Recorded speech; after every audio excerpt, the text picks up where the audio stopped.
Era meados do século XIX. Dois filósofos alemães viviam na Inglaterra e estavam tentando formular uma ideologia que pudesse abalar o mundo. A primeira vez que revelaram suas ideias foi no Manifesto Comunista, que havia sido publicado algum tempo antes. Um desses dois filósofos era Karl Heinrich Marx e o outro Friedrich Engels. Ambos acreditavam em uma filosofia conhecida como materialismo.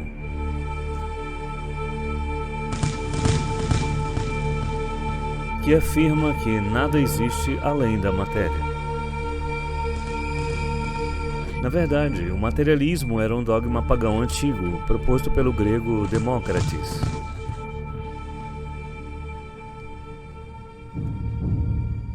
Durante a Revolução Francesa, no entanto, vários pensadores europeus retiraram o materialismo da prateleira, desempoeiraram-no e começaram a propagá-lo novamente. Seu objetivo era acabar com as crenças cristãs, e o materialismo era a única filosofia que podiam usar contra o cristianismo.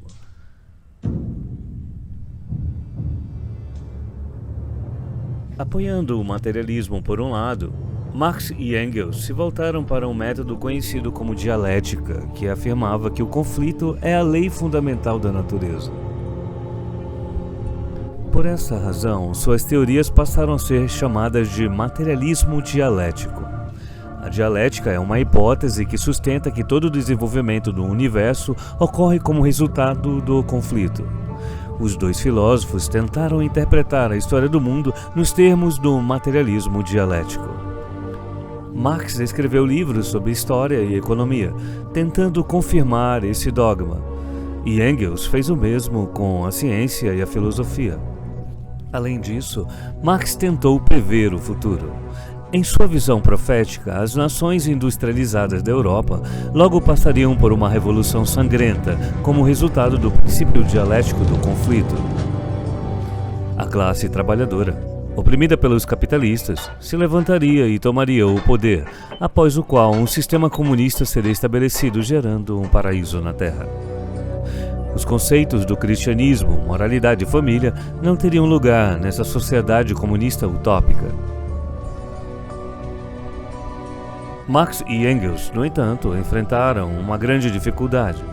Eles viam a história da humanidade através das lentes do materialismo dialético, mesmo que isso significasse distorcer a história no processo. E quanto à história natural, como os seres vivos surgiram?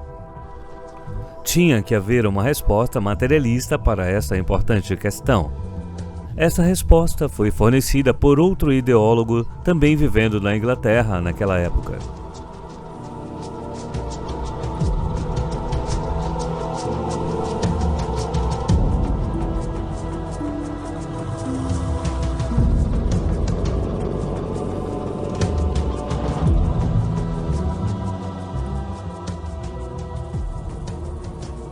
Enquanto o navio da Marinha Real Britânica, o Beagle, cruzava o Oceano Atlântico em sua viagem de descoberta, levava a bordo um jovem apóstata da Igreja Anglicana. Seu nome, Charles Robert Darwin. Após a longa viagem naquele navio, ele retornou a Londres em 1836. Ele passou o resto da vida tentando reformular a teoria de seu avô, Erasmus Darwin, que tentava explicar como os seres vivos surgiram.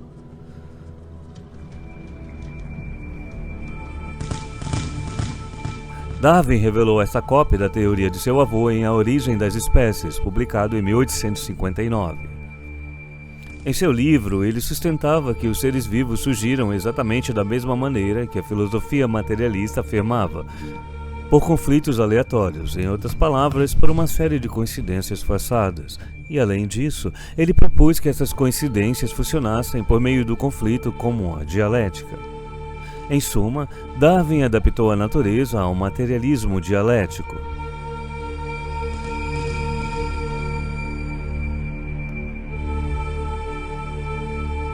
A teoria de Darwin não tem fundamento científico.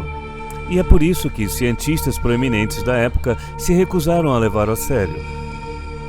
com exceção de 2 pessoas, Karl Marx e Friedrich Engels. Apenas um mês após a publicação de A Origem das Espécies, em 12 de dezembro de 1859, Engels começou uma carta a Marx com as palavras: Darwin, a quem estou lendo agora, é esplêndido. Uma carta de Marx para Engels compartilhava o mesmo entusiasmo. Nas últimas semanas, li todo tipo de coisa, entre elas o livro de Darwin, A Seleção Natural. Este é o livro que contém a base da história natural para nossa visão.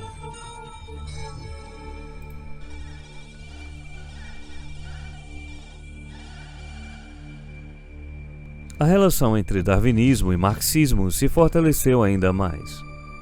Os marxistas adotaram a mentirosa teoria da evolução como seu próprio fundamento científico. Essa teoria anticientífica se espalhou sob a influência do darwinismo. Os livros de Marx e Darwin apareceram juntos em cartazes comunistas da época.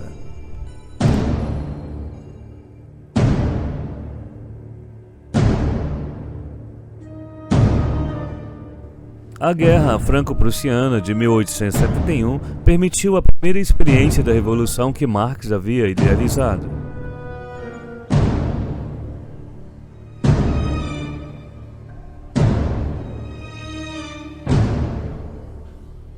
A França foi derrotada e a administração imperial derrubada, deixando um vácuo no poder.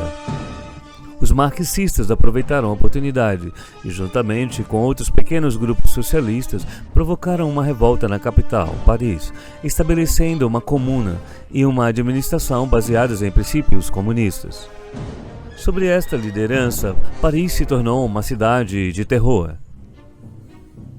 Igrejas e prédios governamentais foram destruídos.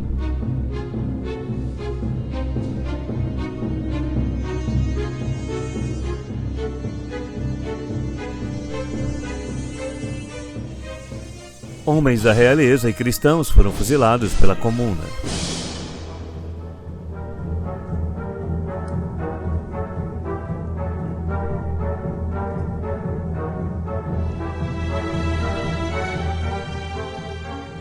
As ruas foram tomadas por barricadas.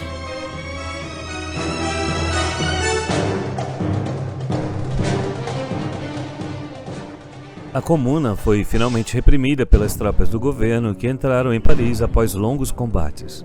A primeira experiência com o comunismo deixou um rastro de 18.000 mortos.